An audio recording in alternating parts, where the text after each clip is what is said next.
दोस्तों, इस समय सुखोई 30 MKI हमारी वायुसेना का फ्रंट लाइनर फाइटर जेट है। इस समय 14 देश सुखोई 30 MKI फाइटर जेट का इस्तेमाल करते हैं, जिसमें Algeria, Angola, Armenia, Belarus, Ethiopia, Indonesia, Kazakhstan, Uganda, Venezuela, Vietnam, Malaysia, Myanmar, China और इंडिया जैसे देशों का नाम शामिल है। अब तक हम अपने सुखोई 30 MKI में लगने वाली एयर टू एयर मिसाइल को लेकर रशिया के ऊपर निर्भर रहते थे, लेकिन जब से भारत ने अस्त्र मार्क 1 मिसाइल को बनाकर तैयार किया है, जभी से ही हमारी एयर टू एयर मिसाइल को लेकर रशिया के ऊपर से निर्भरता खत्म हो चुकी है। इस समय हमने अपनी अस्त्र मार्क 1 मिसाइल को अपने सुखोई 30 MKI, तेजस और MiG-29 UPG में लगाकर तैयार कर लिया है। इस मिसाइल को भारत ने स्पेशली R-77 मिसाइल को रिप्लेस करने के लिए बनाया है। अस्त्र मार्क 1 मिसाइल की रेंज 110 किलोमीटर है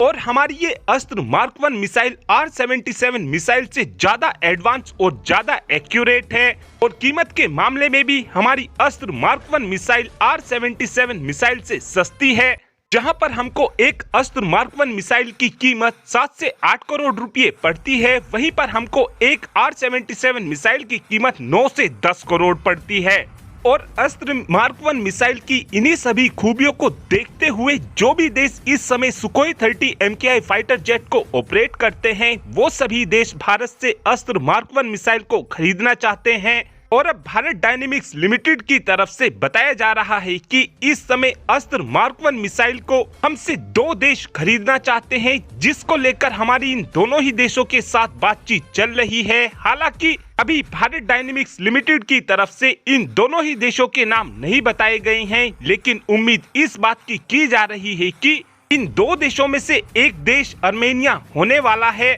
और उम्मीद इस बात की जा रही है कि इसी साल के अंत तक आर्मेनिया भारत से अस्त्र मार्क 1 मिसाइल को खरीद लेगा, क्योंकि इस समय आर्मेनिया के पास 4 सुखोई 30 SM मौजूद हैं और इन चारों के चारों फाइटर जेट के अंदर कोई भी एयर टू एयर मिसाइल नहीं लगी हुई है। और इस समय आर्मेनिया रशिया से मिसाइल को नहीं खरीद सकता है, क्योंकि इनके रिश्ते रशिया के साथ ऑलरेडी बिगड़ चुके हैं। और इन रिश्तों के बिगड़ने के पीछे एक कारण यह भी है कि अब से कुछ ही दिनों पहले आर्मेनिया इंटरनेशनल क्रिमिनल कोर्ट का मेंबर बन चुका है। यदि व्लादिमीर पुतिन अब आर्मेनिया में आते हैं तो व्लादिमीर पुतिन को तुरंत ही अरेस्ट कर जेल में डाल दिया जाएगा, क्योंकि इंटरनेशनल क्रिमिनल कोर्ट ने ऑलरेडी व्लादिमीर पुतिन के खिलाफ अरेस्ट वारंट जारी कर रखा है। साथ में भारत डायनेमिक्स लिमिटेड का तो ये भी कहना है कि इस समय जो भी देश सुखोई 30 MKI फाइटर जेट का इस्तेमाल करते हैं, वो भविष्य में हमसे अस्त्र मार्क 1 मिसाइल को जरूर खरीदेंगे।